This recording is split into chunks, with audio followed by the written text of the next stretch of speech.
Ça fait un petit peu suite à la vidéo d'il y a un an qui s'appelait Permaculture et tolérance, et on voit que ce sujet quand même est sensible parce que c'est une vidéo qui a été visionnée plusieurs centaines de milliers de fois. Et donc un an après, j'ai envie avec vous aujourd'hui de refaire le point un petit peu sur ces différentes thématiques qui concernent à la fois le potager et la permaculture. C'est l'emblème de toutes ces techniques nouvelles de jardinage, de potager, où il faut aujourd'hui absolument éviter le sol à nu. Alors je dis il faut, pas forcément dans mon ressenti, mais quand on lit un petit peu tous les manuels, on, on a presque une pression aujourd'hui à couvrir son sol de paillage divers et variés, les tontes, les foins, les pailles, les feuilles mortes, les résidus végétaux, des fumiers frais, tout ce que vous voulez. Mais le truc, c'est que le paillage, c'est aussi source à beaucoup de problèmes selon des contextes. Si on a un sol qui n'est pas adapté, qui est compact, qui est mal texturé, si on a un climat, un environnement très humide. J'ai encore en souvenir ce printemps où vous avez été, mais des centaines, des milliers, j'étais presque gêné, tellement vous étiez nombreux à me témoigner des véritables carnages avec les limaces, avec les ravageurs, parce qu'un paillage, il faut pas se leurrer, ça va être un vrai abri, une vraie fourmilière, mais une fourmilière à limaces, ce qui fait que beaucoup de jardiniers se retrouvent désabusés et abandonnent le potager, et ça, moi, ça me gêne, parce que je veux pas laisser de jardiniers sur le bord de la route. D'autant plus qu'aujourd'hui, et que de tout temps, on voit des potagers qui n'ont pas de paillage et qui sont pour autant extraordinaires, qui sont extraordinaires de fertilité, qui sont extraordinaires de sol, parce qu'on a des jardiniers qui, malgré tout, jardinent de façon naturelle, jardinent avec beaucoup de compost. Et je fais une énorme dédicace à une chaîne que j'adore, qui s'appelle Jaco et Lily. Et ils ont essayé d'ailleurs la permaculture, ça a été un carnage pour eux, ils sont beaucoup plus hauts dans le nord de la France. Et Jaco et Lily, ils sont extraordinaires parce que Jaco notamment, à mon sens, c'est peut-être un des plus grands jardiniers que je connaisse. Il est constamment en remise en cause, il est très tolérant, et aujourd'hui il ne paille pas son sol, mais il faut voir ses récoltes et il faut voir son sol. Tout ça pourquoi? Parce qu'il y apporte beaucoup d'amour, beaucoup d'énergie, beaucoup d'attention. Il apporte beaucoup d'amendements naturels à base de compost diversifié, que ce soit compost de fumier, compost maison, compost de déchets verts, surtout des composts. On y reviendra tout à l'heure sur le compost. Et ce qui fait que voilà, enfin je veux dire, il faut regarder ça avec une vision aveugle pour pas se rendre compte que des potagers sans paillage marchent très bien.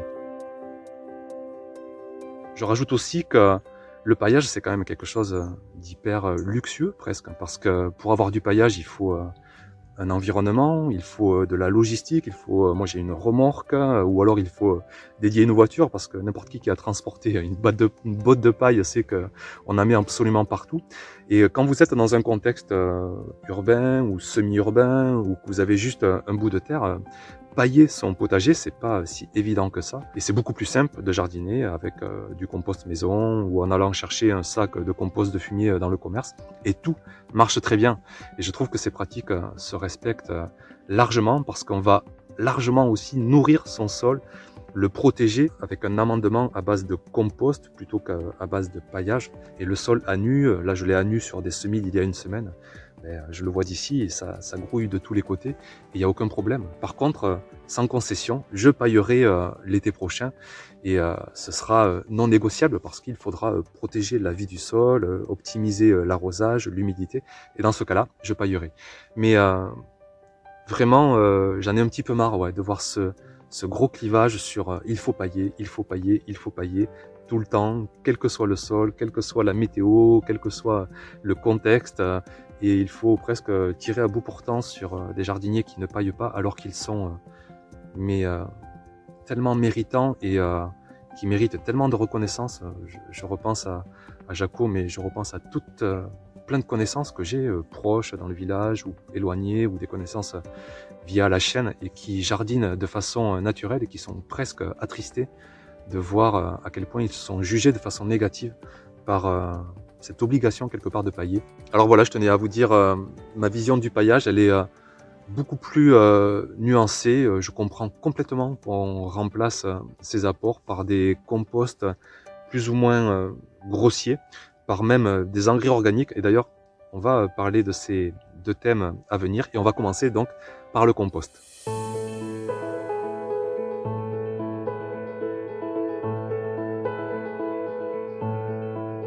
Le compost, c'est quelque chose d'extraordinaire parce que déjà, c'est une super façon de valoriser, de recycler tous nos déchets de cuisine, les déchets de nos animaux, les résidus de l'environnement. Et un compost, on l'oppose souvent, toujours pareil, binarité extrême, c'est non, le compost c'est pas bien.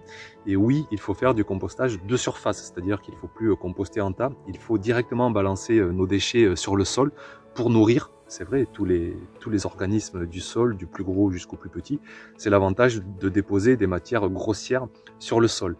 Mais ça ne va pas remplacer du tout l'atout de faire du compost en tas, où là on va générer un véritable compost similaire à de l'humus de forêt, quelque chose de très humifié, de très stable. Et ça, par exemple, pour moi qui ai un sol très capricieux, rien ne va remplacer le compost.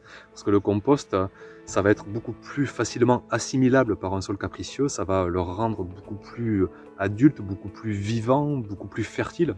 Et ensuite, éventuellement, on pourra faire du compostage de surface, faire des apports beaucoup plus grossiers. Alors à mon sens, là aussi, il y a beaucoup de nuances à mettre. On peut faire du compostage de surface, surtout si on a un sol très actif, si on a un sol adulte, avec des dents dévoreurs, on lui donne à manger, il va composter tout ça. On peut faire aussi du compost en tas, surtout si on a un sol très capricieux qui va adorer avoir quelque chose de déjà prémixé et qui sera beaucoup plus facile à valoriser.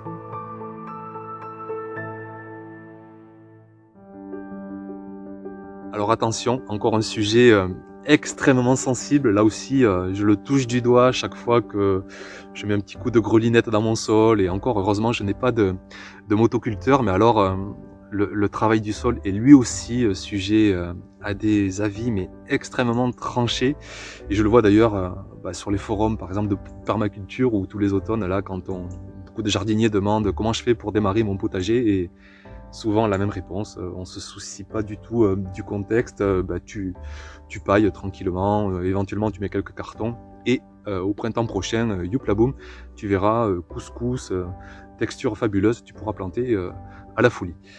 Sauf que pas du tout, en tout cas moi le premier j'ai énormément déchanté de cette technique, ça dépend essentiellement de notre sol de départ et il faut absolument en tenir compte pour adapter ces pratiques. Vous ne pourrez pas vous abstenir d'un travail de sol si vous voulez jardiner vraiment avec votre sol. Je vais y revenir. Donc un sol, c'est avant tout, c'est une texture. Hein. C'est fait de sable, de limon, d'argile, de cailloux, de calcaire, de matière organique en faible proportion. Et si vous avez un sol de vigne avec des caillasses comme ça, ou que vous avez une roche affleurante, ou que vous avez une absence totale de sable, vous allez avoir beaucoup de complications si vous voulez jardiner sans travail du sol, parce que rapidement ça va avoir de la compaction, ça va manquer d'oxygène, et un petit paillage ne va pas être valorisé. Vous avez un sol qui est très peu actif biologiquement, qui est tout jeune, qui est presque mort, qui manque énormément de fertilité, et un paillage, il va se minéraliser plutôt que s'humifier. Il ne va pas générer du sol, il ne va pas se lier à votre sol. Et vous allez, moi je l'ai fait sur des parcelles, et vous allez apporter des paillages à la folie, à la folie, à la folie, sans jamais voir vraiment d'amélioration concrète sous votre sol. Alors à côté de ça, vous avez des gens qui ont, eux, une texture idéale, avec une bonne proportion de sable, de limon, d'argile, c'est ce qu'on appelle la terre végétale. Et d'ailleurs, moi j'en fais venir, là je suis en train d'agrandir mon potager, et plutôt que de perdre des années à vouloir l'améliorer, je fais carrément venir du sol, je fais venir de la vraie terre bien texturée, même les poules s'y régalent, c'est bon signe, hein, ça veut dire que là-dedans, voilà, c'est parfait, il y a du sable, il y a du limon, il y a de l'argile, il y a du calcaire, il y a un petit peu de compost, et là-dedans, avec une telle terre, la fertilité biologique, elle va venir de suite et elle va travailler à notre place. Et là, on n'a vraiment rien à faire. Mais c'est pas tout le temps le cas. C'est pas tout le temps synonyme de bonne texture, un sol. Et évidemment, il y aura des contextes où il faudra passer le motoculteur peut-être une première fois, où il faudra enlever les cailloux une première fois, ou alors il faudra vraiment faire des gros apports en surface pour se défaire du sol. C'est ce que font les jardiniers en faisant des carrés, mais beaucoup plus hauts que les miens, en alternant les couches de matière organique. Et là, on jardine au-dessus du sol plutôt que dans le sol. Donc là, effectivement, on fait pas de travail de sol, mais on jardine pas dedans. Donc c'est logique. Mais si vous voulez jardiner avec votre sol. Il faut absolument que vous vous intéressiez à sa texture de départ. Si elle est très mauvaise, si elle manque de sable par exemple, il faudra passer, je pense, par beaucoup d'apports de compost dans un premier temps, redonner vie à ce sol, peut-être équilibrer cette texture, amener peut-être du sable. Et une fois que vous avez une bonne texture de sol, vous pouvez passer sur du compostage de surface, du paillage. Vous pourrez rentrer dans une philosophie sur sol vivant sans travail du sol.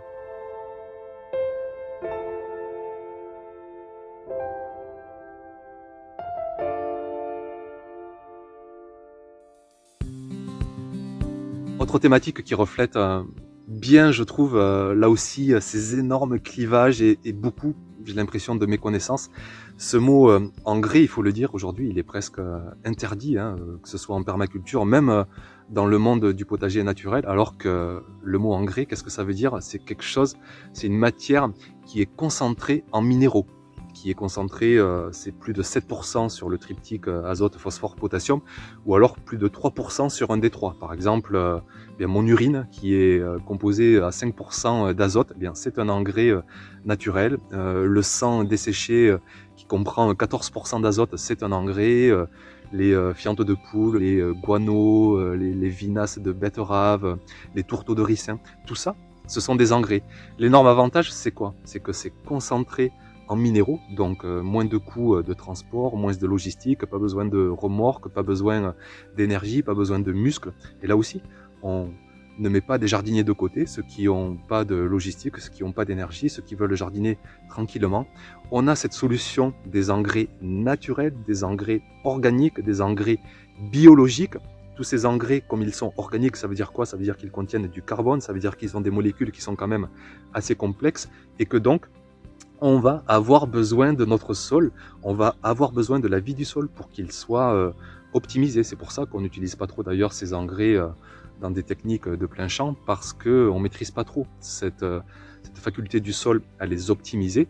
Mais nous, dans un contexte de potager, où on prend soin de notre sol, où on met des composts, des paillages, où on a une vie foisonnante, nos engrais organiques, ils vont être géniaux, et puis surtout, ils sont naturels, ils sont biologiques.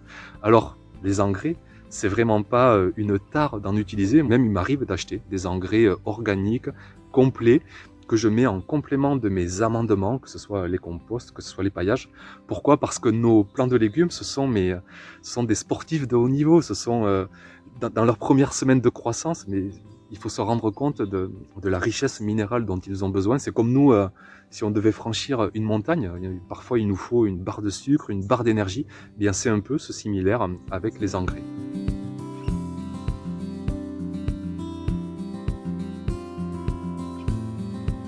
Alors après, il faut savoir dissocier les engrais naturels et les engrais de synthèse, qui là sont tout autre chose. C'est ceux qu'on utilise essentiellement dans l'agriculture de plein champ, des engrais, par exemple l'ammonitrate, qui est concentré à 33-35% d'azote, et d'autres sont plus concentrés encore à 50% d'azote. C'est surtout l'azote dont on a besoin dans les champs, dont on a besoin au potager. Et ces engrais, bien, l'avantage, c'est simple, hein, c'est qu'ils sont très concentrés, donc moins de volume à transporter, moins de coûts, plus de profit, et puis aussi des engrais qui sont minéraux, qui sont cette fois-ci pas organiques, ce qui fait qu'on a très peu besoin, voire pas du tout besoin du sol. Ces engrais sont de suite assimilables par les plants de légumes, et l'affaire est beaucoup plus facilitée. Mais ce n'est pas du tout la même chose avec des engrais organiques, naturels, biologiques, et là je vois pas du tout la raison de s'en passer. On va de suite maximiser ses récoltes, son abondance. Alors ça peut aussi très bien marcher quand on a un sol extrêmement bon, actif, biologique, quand on apporte beaucoup de paillage diversifié, beaucoup de compost. Tout ça va apporter une richesse minérale et on pourra se passer des engrais. Mais voilà, aujourd'hui, on a des jardiniers qui n'ont pas envie de trimballer du paillage, on a des jardiniers qui n'ont pas envie de trimballer des lourds sacs de compost, et il suffit dans ces cas-là de se dépanner avec un petit sac d'engrais naturels, biologiques, je me répète, mais j'insiste, hein, des engrais naturels, organiques, biologiques, avec lesquels on va nourrir tranquillement son sol, on va le chérir, on va faire ça avec amour, avec attention, on va nourrir sa famille de façon naturelle. Et quoi de mal à cela? Je pense que vraiment, vraiment, il est de bon ton, là aussi, d'apporter beaucoup de nuances et de compromis sur cette notion des engrais.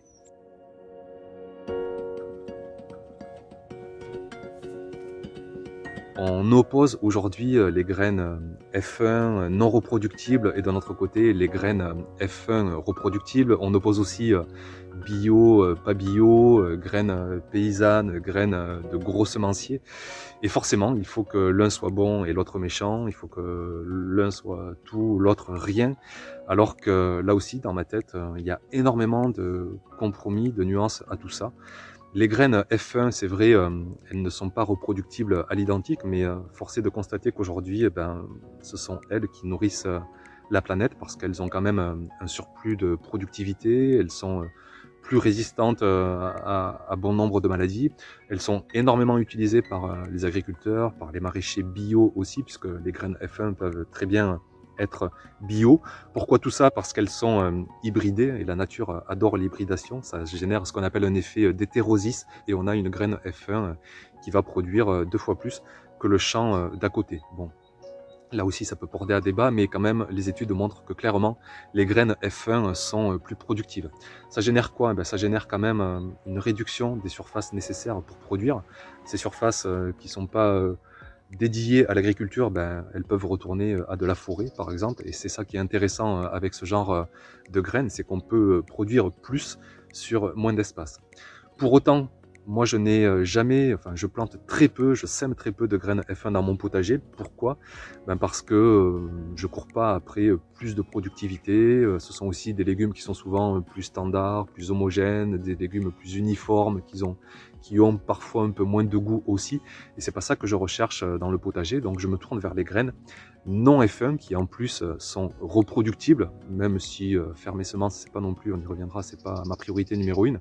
Mais les graines non F1, ce sont des graines donc reproductibles, des graines qu'on appelle aussi paysannes, anciennes. Bon, tout ça, ce sont des notions un peu mercantiles. Quoi qu'il en soit, ce sont ces graines-là que je choisis parce que aussi, ce sont souvent des petits producteurs, des petits semenciers, des producteurs bio. Et voilà, j'aime bien soutenir ça. Mais ce n'est pas pour autant que je vais aller cracher sur le monde des graines F1. Bien au contraire. Je trouve que c'est très méritant et que les recherches avancent vraiment sur des graines qui sont très performantes et qui permettent de nourrir la planète. Alors après, pour nourrir la planète avec des graines non F1, il faudrait démultiplier les petites exploitations, les petites fermes, revoir presque tout le système économique, pourquoi pas. Mais à l'heure d'aujourd'hui, je trouve que c'est trop facile de tirer là aussi à bout portant sur les semenciers F1 et on n'a pas besoin, en fait. On n'a pas besoin de taper sur la tête de l'un pour valoriser l'autre. Voilà, les semenciers non F1, ils sont géniaux. Et c'est pas besoin de taper sur les semenciers F1 à côté pour se mettre plus haut. Non. Chacun a le droit d'exister et a de bonnes raisons d'exister.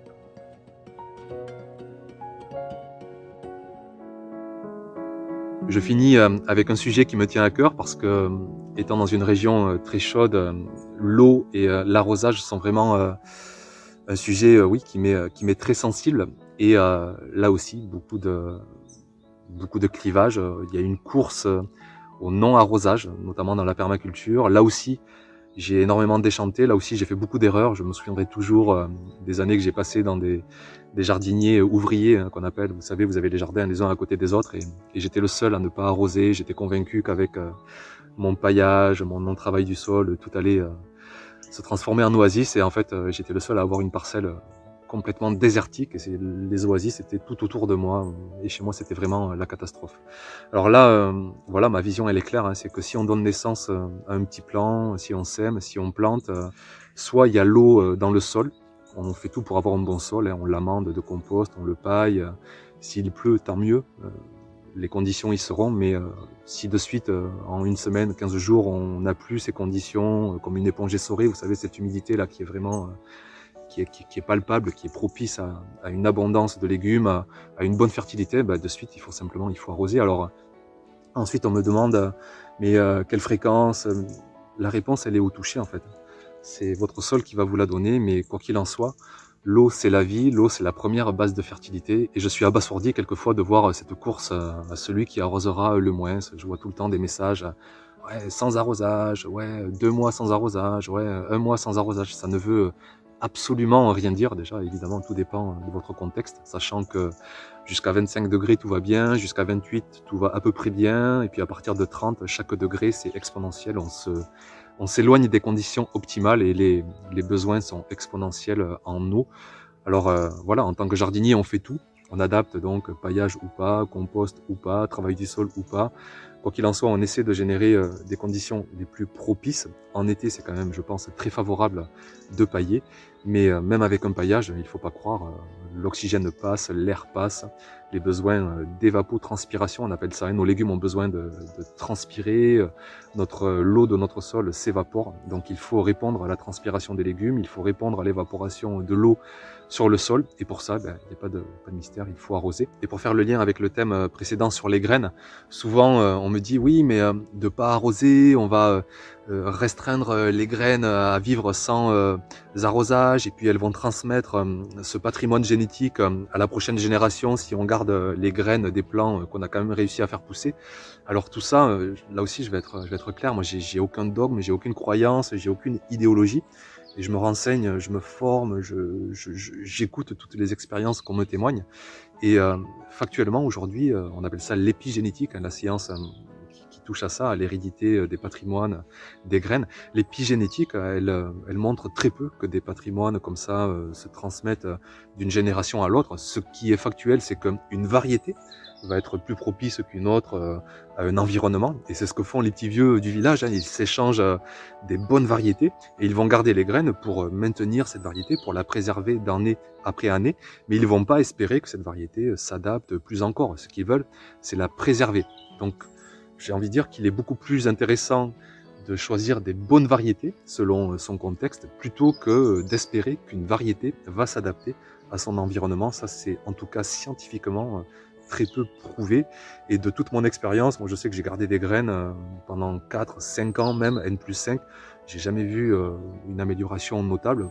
Par exemple, par rapport à une nouvelle graine que je fais rentrer sur le potager, la nouvelle graine, elle se porte tout aussi bien.